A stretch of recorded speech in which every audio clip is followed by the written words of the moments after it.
The papers in front of me had my signature on them. My signature. Except I'd never signed them. I sat at my kitchen table at 6 in the morning holding a power of attorney document that said I'd voluntarily handed control of every penny I had to my own son. Every account, every property, every medical decision.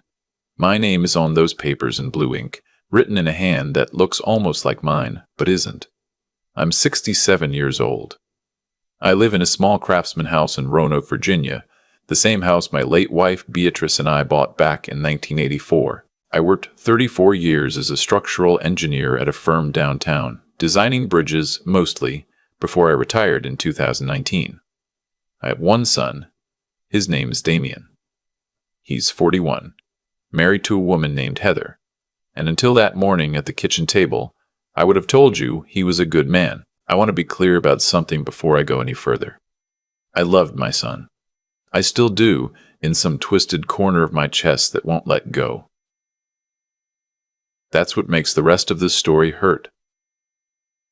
If he'd been a stranger, if he'd been some con man who walked off the street, I could have handled it cleaner, but he wasn't a stranger. He was the boy I taught to ride a bicycle on the cracked sidewalk in front of our house.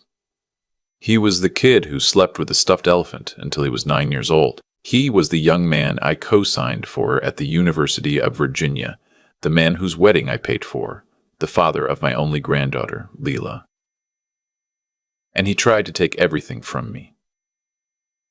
It started in the spring.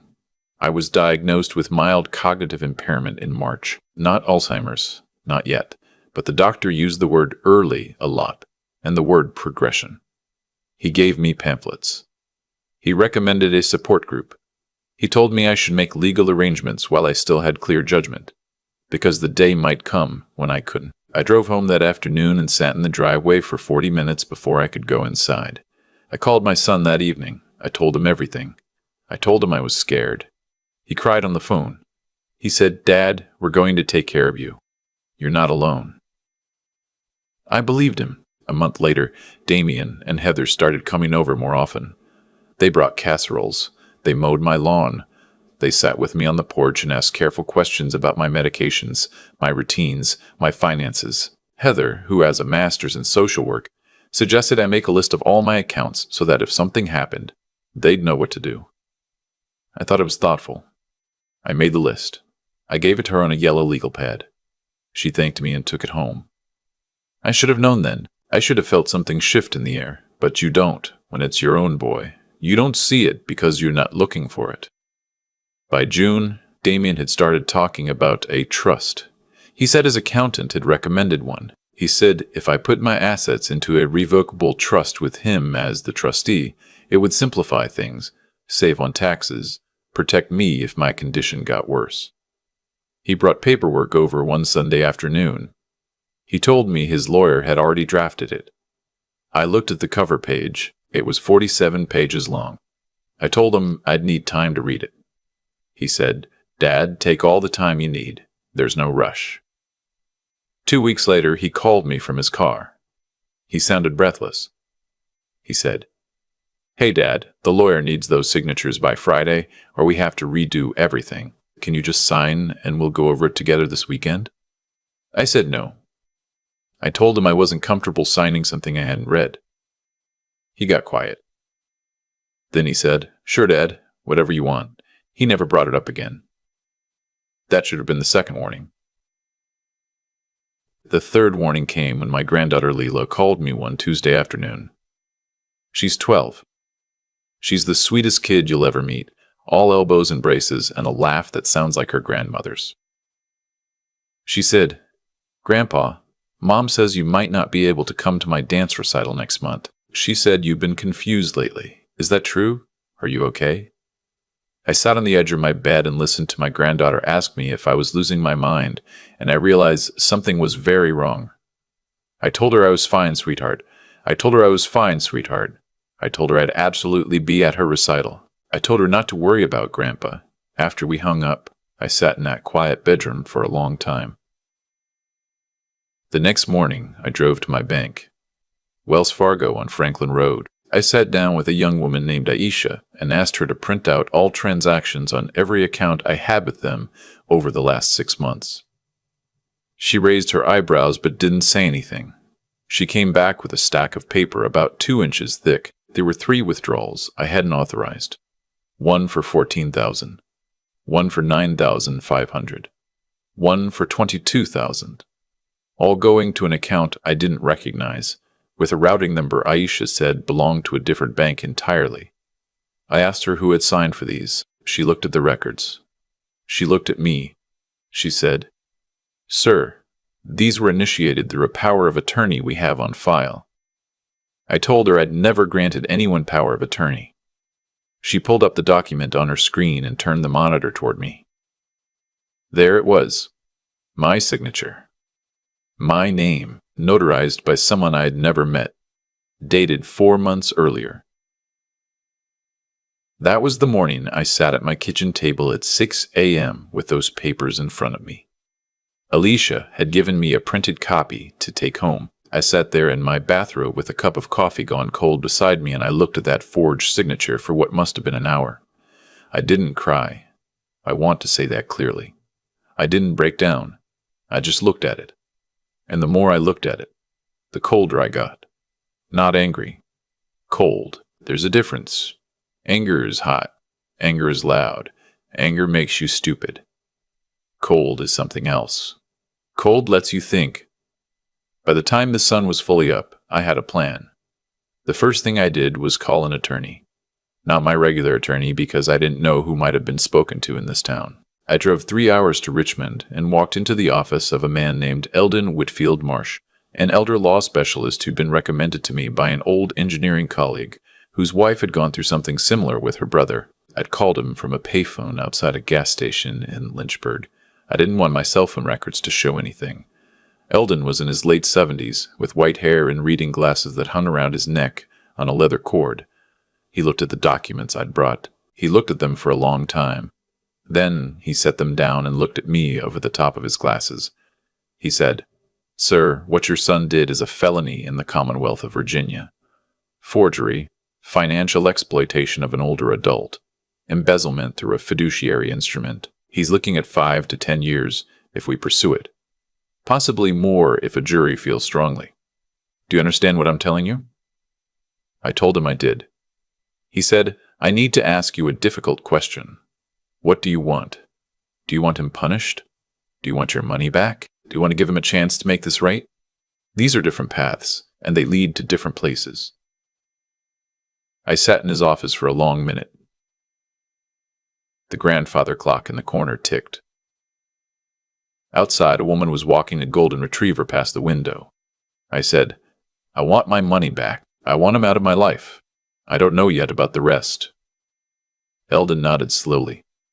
He said, "Then let's start there." Over the next 3 weeks, with Eldon's help, I did the following things.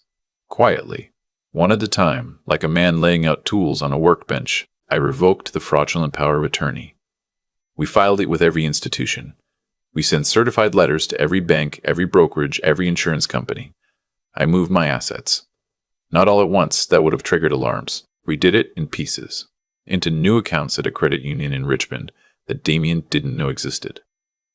By the end of the 3rd week, my checking and savings accounts at Wells Fargo had less than $300 in them combined. I changed my will. The old one left everything to Damien and Heather, with a trust for Lila. The new one left Lila's college fund untouched, $200,000 locked in an irrevocable trust she couldn't access until she turned 25.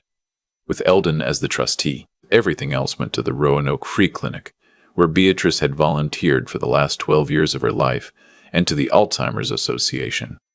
I revoked the medical power of attorney that, as it turned out, had also been forged.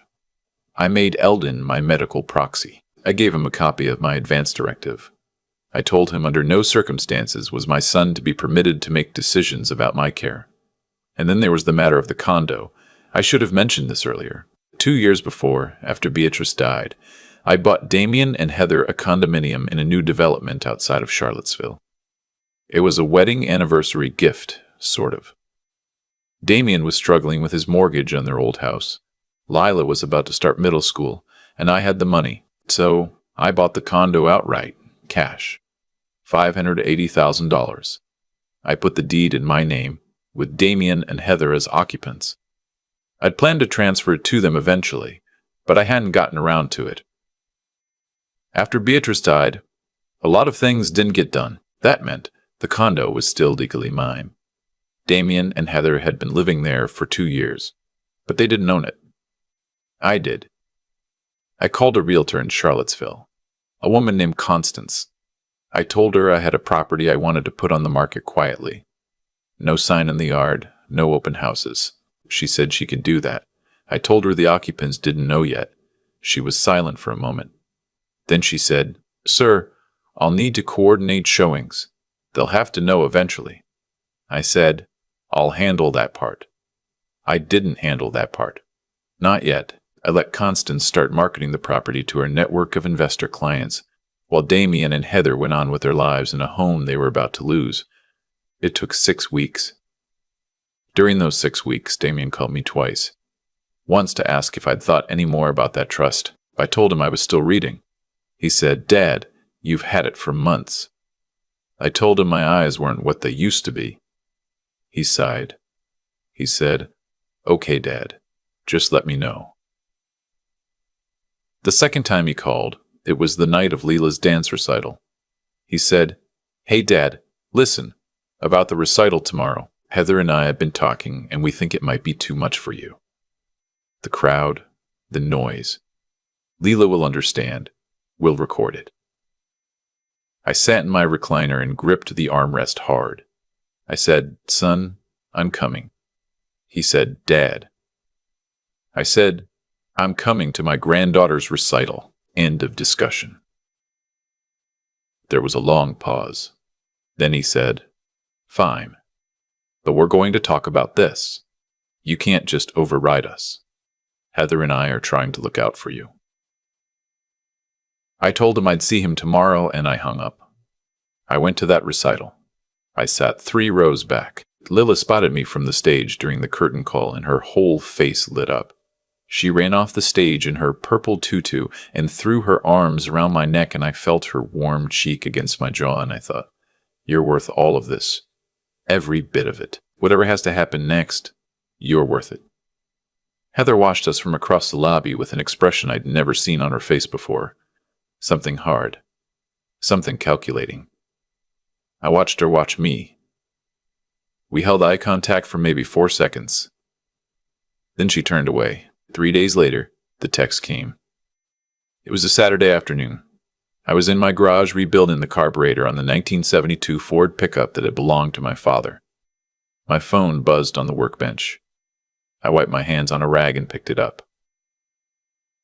The text was from Damien. It said, "Dad, just so you know, dinner at our place on Sunday is family only. Heather has asked that you not come this week. She's been feeling a lot of stress, and your visits aren't helping. We'll plan something for you another time. Don't take it personally." I read it 3 times. I want to describe what happened in my chest, because I think people who haven't been through this don't understand. It wasn't rage.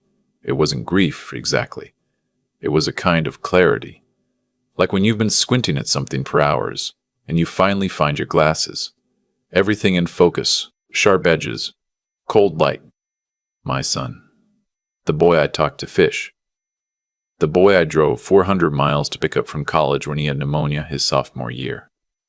The boy who held my hand at his mother's funeral. That boy was telling me I wasn't invited to Sunday dinner because his wife had decided I was inconvenient. I sat down on a milk crate in my garage, and I stared at the concrete floor for a while. Then I texted back.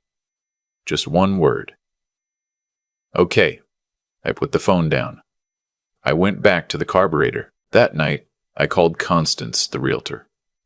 I said, "Whatever offers we have, take the strongest one. Close as fast as you can. I'll handle the occupants." She said the strongest offer was a cash buyer, an investor from Northern Virginia who wanted to flip it. He could close in 2 weeks. I said, "Do it." I called Eldon next. I told him we were ready to move on the criminal complaint. He asked if I was sure. I said I was sure.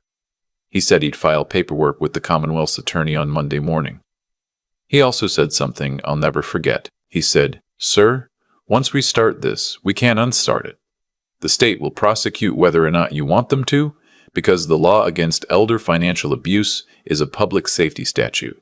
You'll be a witness, not a complainant. You won't be able to drop charges." I said, "I understand." The next 2 weeks moved like a slow current pulling everything toward a waterfall. The condo sold. The buyer's wire transfer cleared on a Thursday. I signed the closing documents at a title company in Charlottesville and walked out with a cashier's check for $592,000 and change. I deposited it into my new account at the credit union. I drove home that evening and made myself a grilled cheese sandwich and watched a Braves game on the television with the volume low. The detective from the Roanoke Police Department called me on a Friday. His name was Detective Cordovan. He was polite, soft-spoken, maybe 45 years old. He said they'd been reviewing the documents Eldon had submitted. He said he had some questions for me. He came to my house on Saturday morning, and we sat at the kitchen table where, weeks earlier, I'd first looked at that forged signature. I told him everything. The diagnosis. The list of accounts. The trust paperwork. The forged power of attorney. The withdrawals. The recital. The Sunday dinner text. Detective Cordovan took notes the whole time. When I was done, he closed his notebook and said, "Sir, I have to ask.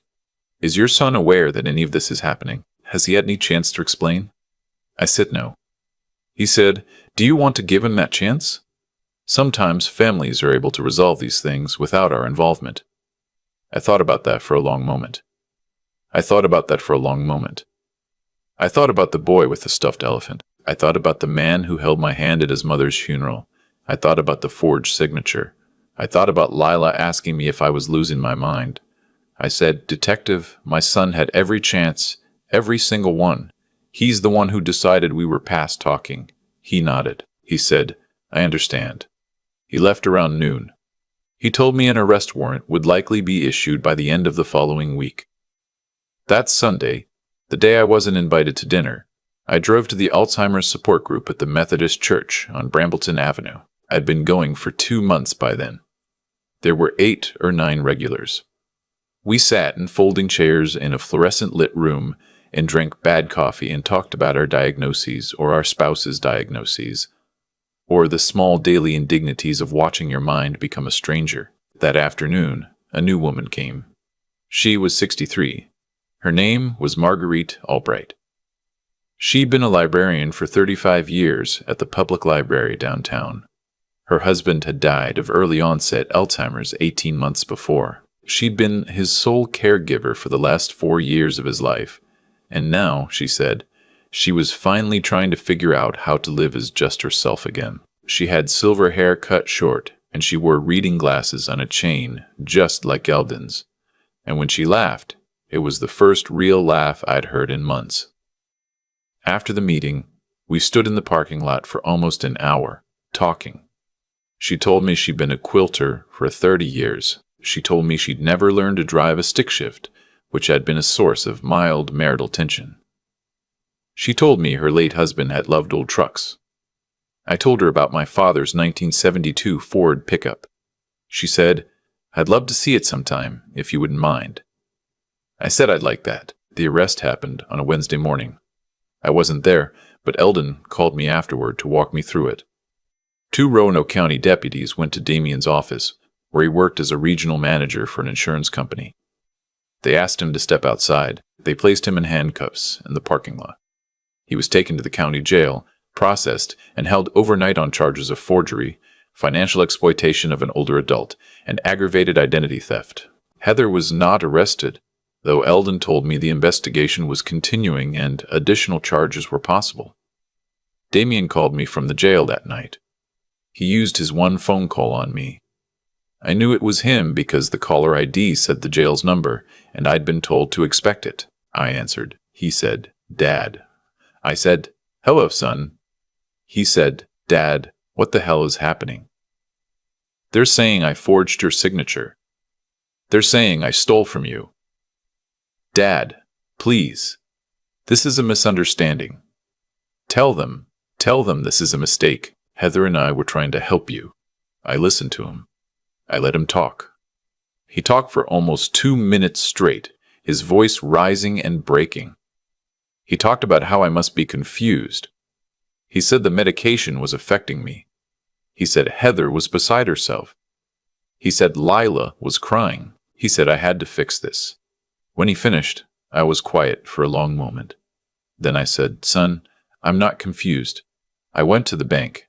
I saw the withdrawals. I saw the forged signature. I have an attorney. I have a detective. I have an attorney. I have a detective. I have a notarized affidavit. I'm not confused at all." He started to cry. I could hear it through the phone, the same crying I had heard the night I told him about the diagnosis. Except this time it was different. This time it wasn't for me. He said, "Dad, please. I'll pay it back. Every penny. Just tell them to drop the charges. We can work this out as a family." I said, "Son, the charges aren't mine to drop.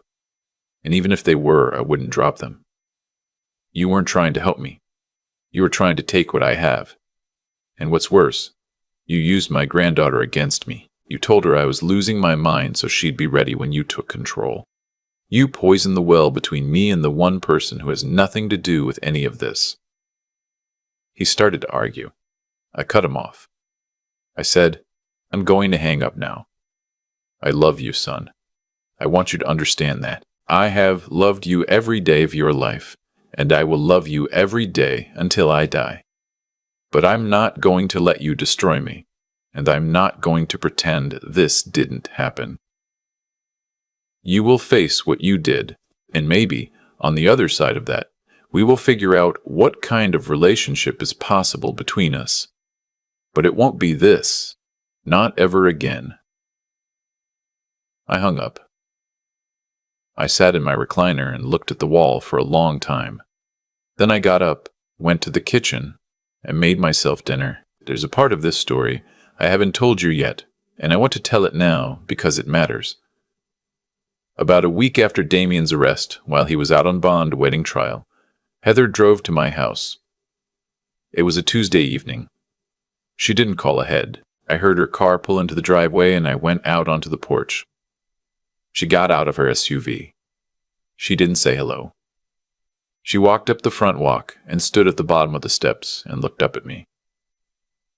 She said, "You ruined our lives. I hope you're proud of yourself." I looked at her. I said, "Heather, your husband forged my name on legal documents and stole $60,000 from me. Your husband poisoned my granddaughter against me.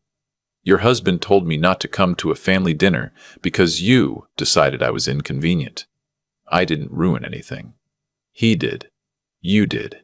I am the one whose life was being stolen, and I am the one who said no. So you can stand in my yard and yell at me if you want, but you're going to have to find a different villain for the story you're telling yourself." She stared at me. Her mouth worked, but no sound came out. Then she said, "Lila is never going to see you again. I'll make sure of it." I felt something break loose inside me when she said that. Not anger. Something deeper. I said, "Heather, that's between you and the courts. I have a granddaughter. She has a grandfather. She has a grandfather. You don't get to write her out of that just because you're angry. I have an attorney. He's already preparing visitation paperwork. We'll see what a judge has to say." She got back in her SUV and drove away. I called Eldon the next morning. He told me Virginia has grandparent visitation laws and that, given the circumstances, we had a strong case. He filed the paperwork that afternoon. The custody hearing was 3 months later. By that point, Damien had pled guilty in exchange for a reduced sentence of 4 years, with the possibility of parole after 2. He was at Powhatan Correctional Center, about an hour east of Richmond. Heather had filed for divorce. She'd moved with Lila to her mother's house in North Carolina. I drove to the hearing in Roanoke. Eldon was beside me. The judge was a woman in her early 60s named Honorable Marlene Chastain. She read the briefs. She listened to Heather's attorney. She listened to Eldon. Then she asked to speak to Lila privately in her chambers. They were in there for 45 minutes. When they came out, Lila walked over to me. She was 13 by then, taller than the last time I'd seen her, her braces gone. She climbed into the chair next to mine and laid her head on my shoulder. Judge Chastain looked at Heather. Then she looked at me. Then she said, "Grandparent visitation is granted. Weekends at the grandfather's residence. 2 weeks in summer. Phone calls without supervision. This is not negotiable." Heather started to object. The judge silenced her with a look. "That was 18 months ago. Leela comes to see me every other weekend. We work on the truck together. She's a better mechanic than her father ever was, and I tell her so. She's 14 now. She wants to be a veterinarian. She knows what her father did, because we don't lie to her. We don't make him a monster, but we don't pretend it didn't happen. She has visited him once at Powhatan with her mother. She told me afterward that he cried the whole time. She told me she doesn't know how she feels yet, and I told her that's okay.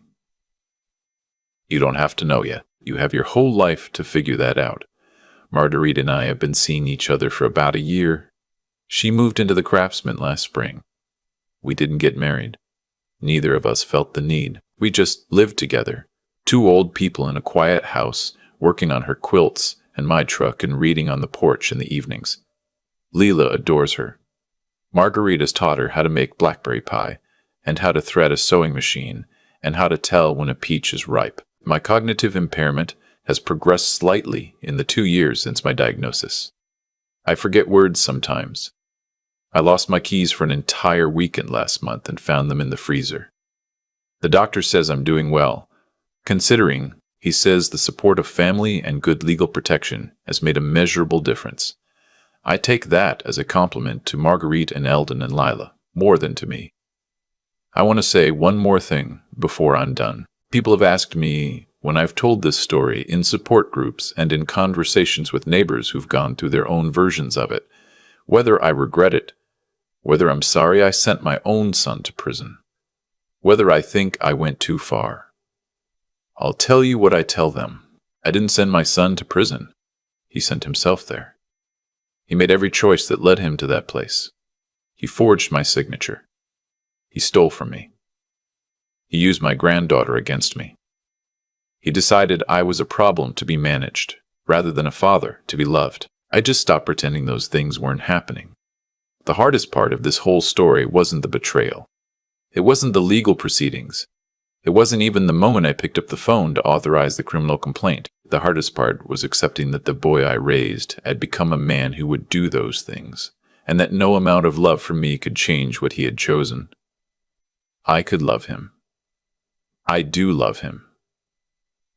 I write to him at Powhatan every 2 weeks, and sometimes he writes back, but I cannot save him from what he became.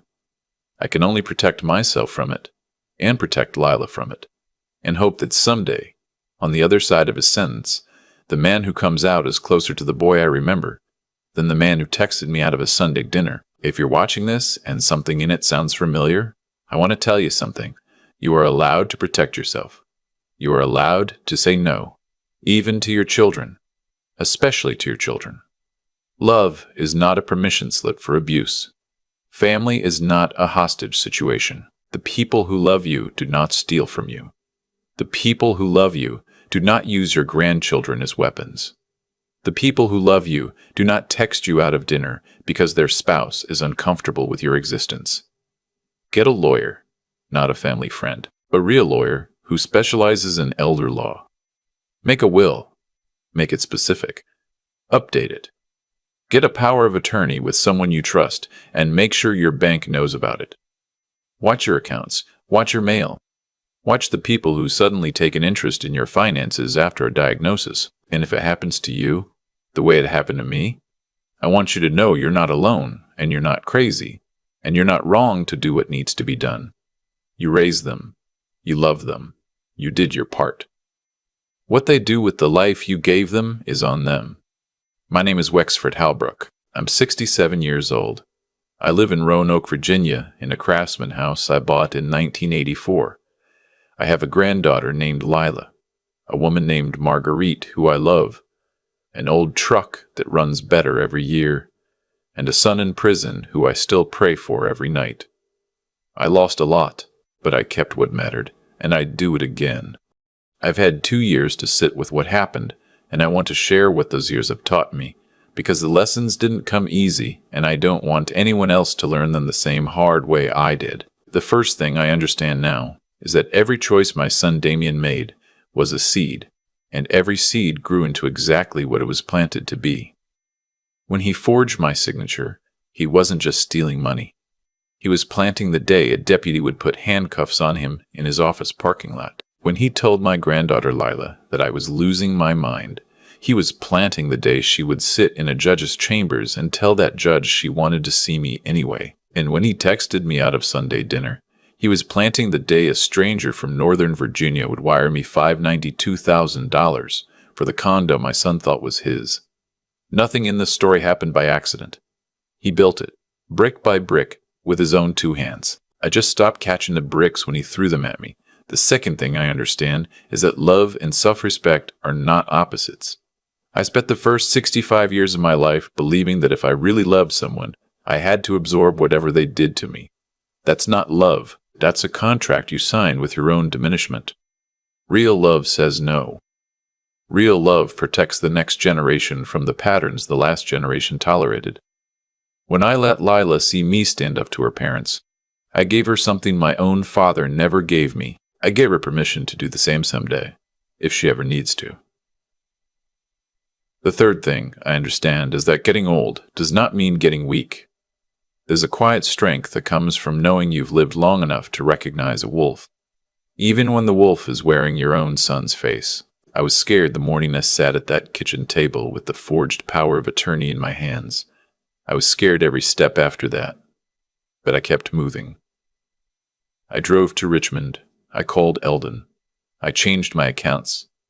I sold the condo. I went to the recital. I answered that collect call from the jail. Courage isn't the absence of fear, friends. Courage is doing the next right thing while your hands are still shaking. The last thing I'll say is this. Take care of your mind while you still have one. Take care of your mind while you still have one. Take care of your money before someone takes it for you. Talk to your grandchildren directly, without your children as middlemen, because the truth has a way of surviving when you speak it plainly.